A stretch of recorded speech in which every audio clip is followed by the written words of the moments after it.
पंजाब में बाढ़ नहीं तबाही आई है। खेत डूब गए हैं, घर बह गए हैं और लोग बेसहारा हो गए। यहाँ सिर्फ पानी नहीं, मौत बरसी है।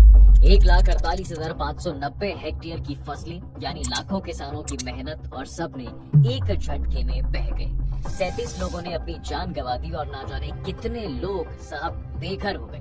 एनडीआरएफ, आर्मी, एयरफोर्स और नेवी की टीमें लोगों को लगातार मौत के मुंह से बाहर निकाल रही हैं और ऐसी विनाशकारी बाढ़ 1988 के बाद इस साल यहाँ पर आई है, यानी 37 साल के बाद। लेकिन सबसे बड़ा सवाल ये है कि पंजाब में इतनी खतरनाक बाढ़ आखिर आई कैसे? क्या ये सिर्फ एक बारिश का खेल है या फिर इसके पीछे कोई ज्योग्राफिकल सच छिपा है?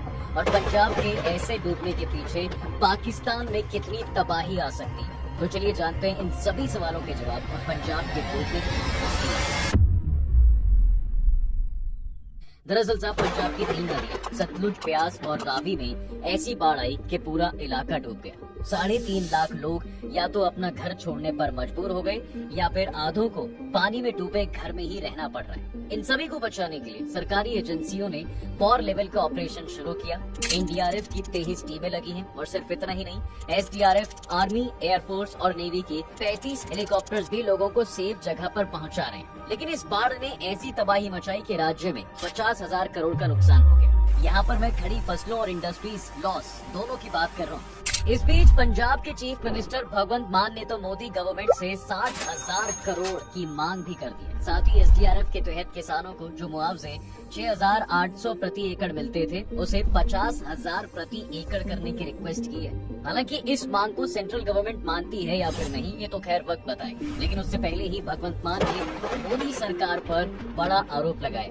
मान ने कहा केंद्र सरकार पंजाब के साथ सौतेला बिहेव कर रही है। उनके अनुसार पंजाब के लिए रिलीफ फंड तो छोड़िए, सेंट्रल गवर्नमेंट उनके हिस्से का बाकी पैसा ही नहीं दे रही है। इतना ही नहीं, उन्होंने एक पब्लिक अपील भी की है कि जब भी देश संकट में पड़ा पंजाब हमेशा देश के साथ खड़ा रहा है और आज देश को हमारे साथ खड़ा होना चाहिए।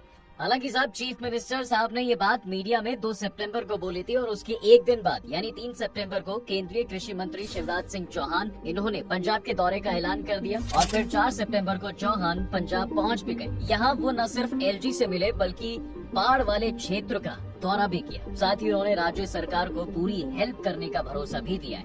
अब सवाल है साहब कि इस बाढ़ ने किन क्षेत्रों को सबसे ज्यादा प्रभावित किया है? चलिए उनको भी जान लेते हैं। दरअसल पंजाब में मानसून ने तो अपने सामान्य टाइम पर ही एंटर किया, लेकिन जून से सितंबर तक औसत बारिश के लगभग 54% अधिक बारिश हुई, जिसका नतीजा ये हुआ कि राज्य की 3 नदियां उफान पर आ गई और पंजाब में पानी ही पानी नजर आने लगा। वैसे तो इस बाढ़ ने शुरुआत में 12 जिलों में तबाही मचाई थी। हालांकि 12 जिले भी कम नहीं होते हैं, लेकिन अगस्त खत्म होते होते इसने पंजाब के पूरे जिले यानी कि 23 जिलों को पानी में डुबा दिया। 1400 गांव तो लगभग पूरी तरह डूब गए। सबसे ज्यादा गुरदासपुर डिस्ट्रिक्ट अफेक्ट हुआ है। यहाँ 321 गांव तो डूबे ही हैं, साथ ही 1.45 लाख पॉपुलेशन की अच्छी खासी चल रही जिंदगी भी तबाह हो गई है। और सिर्फ यही एक डिस्ट्रिक्ट में बर्बादी नहीं हुई है बल्कि कई डिस्ट्रिक्ट तबाह हो चुके हैं। अब अमृतसर को ही देख लीजिए, 88 गांव डूब गए, जिससे 35,000 लोगों को अपना घर छोड़ना पड़ा। इसके बाद फिरोजपुर के 76 गांव के 24,015 लोग रिलीफ कैंप में रहने को मजबूर हैं।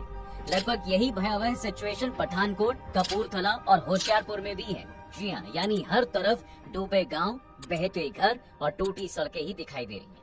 लेकिन इतने लंबे समय के बाद बाढ़ आने की वजह सिर्फ बारिश ही नहीं थी बल्कि कई और भी कारण हैं। इनमें से एक तो पोंख, रणजीत सागर और भाखड़ा बांधों से पानी छोड़ना है। यानी भारी बारिश तो कारण है ही, लेकिन इस बारिश ने डैम का वाटर लेवल भी इतना बढ़ा दिया कि उसे छोड़ना पड़ा। और बात सिर्फ पानी छोड़ने की ही नहीं है, अगर इसकी क्वांटिटी सुनेंगे तो आपका दिमाग चकरा जाएगा। सिर्फ भाखड़ा डैम से 80,000 क्यूसेक पानी यानी 22,64,000 लीटर पानी पर सेकंड छोड़ा जाने लगा। साथ ही हरिके हेडवर्क्स और हुसैनी वाला हेडवर्क से भी लगभग 90 लाख लीटर प्रति सेकंड पानी छोड़ा गया। अब आप सोचिए कि इतना पानी हर सेकंड किसी नदी में छोड़ा जाए तो वो नदी ओवरफ्लो ही हो जाएगी। यही हुआ इन तीनों नदियों के साथ, पानी ओवरफ्लो हुआ और आसपास के गाँव में पानी ही पानी हो गया। इतना ही नहीं, इसका भूगोल और टोपोग्राफी भी ऐसा है कि हिमालय में आने वाले पानी सीधे पंजाब के क्षेत्रों में आता है। क्योंकि पंजाब एक प्लान सरफेस वाला स्टेट है तो ऊपरी क्षेत्रों से पानी आते ही पूरे एरिया में फैल जाता है। इसके अलावा इन नदियों से जुड़ी ना ही सहायक नदियों की सफाई की गई और ना ही बांध मजबूत बनाए गए। उल्टा खेतों में रिलीफ कट्स बना दिए गए और बाढ़ वाले हिस्सों पर अवैध निर्माण भी करा दिए गए। इसके अलावा हम लोग हिमाचल प्रदेश जैसे पहाड़ी क्षेत्रों में डेवलपमेंट के नाम पर जंगलों को तेजी से काट रहे हैं, लेकिन असल में ये विकास नहीं, विनाश है। पेड़ ही है जो मिट्टी और पानी को रोक के रखते हैं। जब वो खत्म हो रहे हैं तो पहाड़ दरक रहे हैं, पानी निचले क्षेत्रों में बाढ़ ला दे रहा है। इतना ही नहीं, बाढ़ लाने में क्लाइमेट चेंज का भी एक मेजर रोल है। चौंकिए मत, ये कड़वी सच्चाई है। देखिए साहब, विकसित के दौर में हमने इतना कार्बन एटमॉस्फेयर में भर दिया है कि हवा में नमी बढ़ रही है, और नमी का बढ़ना मतलब भारी बारिश और बाढ़ को इन्विटेशन। ये कोई हमारा दावा नहीं है, ये तो मेट ऑफिशियल और वैज्ञानिक डेटा ही बता रहे हैं कि क्लाइमेट चेंज के कारण सिर्फ पंजाब ही नहीं, दक्षिण एरिया में बारिश का पैटर्न ही बदल गया है। चाहे वॉल्यूम हो या इंटेंसिटी, दोनों पहले जैसे नहीं है।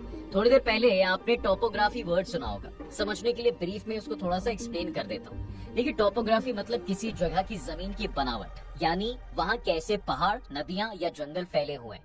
इसे एक एग्जाम्पल से समझ लेते हैं। अगर किसी इलाके में ऊंचे ऊंचे पहाड़ हैं, तो वो कहलाएगा माउंटेनियस टोपोग्राफी, और अगर किसी जगह बिल्कुल समतल है तो उसे कहेंगे फ्लैट प्लेन टोपोग्राफी। और पंजाब का मैदान फ्लैट प्लेन टोपोग्राफी ही है, जहाँ तेजी से बाढ़ का पानी फैल गया है। खैर, अब वापस आते हैं अपने उस आखिरी सवाल पर, जिसको हमने वीडियो के स्टार्टिंग में पूछा था कि सतलुज रावी से आई बाढ़ ने क्या पाकिस्तान में भी तबाही मचाई है। जवाब है हाँ। दरअसल ये नदियां सिर्फ भारत में ही नहीं बहती, बल्कि सीमा पार पाकिस्तान में भी जाती हैं। यही वजह है कि जब भारत के इन नदियों में बाढ़ आई तो पाकिस्तान भी पानी में डूब गया। लगभग 3,900 गांव ऐसे थे जो डूब गए और 13 लाख लोगों को डिस्प्लेस होना पड़ा। इतना ही नहीं, 33 लोग तो एक हफ्ते के अंदर मारे गए। ये बाढ़ इतनी भयंकर है कि पाकिस्तानी पंजाब में 208 लोग जान गंवा बैठे हैं और लाखों लोग अब भी राहत कैंपों में जिंदगी गुजार रहे हैं। 511 राहत कैंप लगाए गए हैं। वहीं 7.6 लाख लोगों और 5.1 लाख जानवरों को सुरक्षित जगह भी पहुंचाया गया है। यानी ये बाढ़ दोनों देशों के लिए मौत और बर्बादी लेकर आई। बाकी वीडियो अगर आपको पसंद आई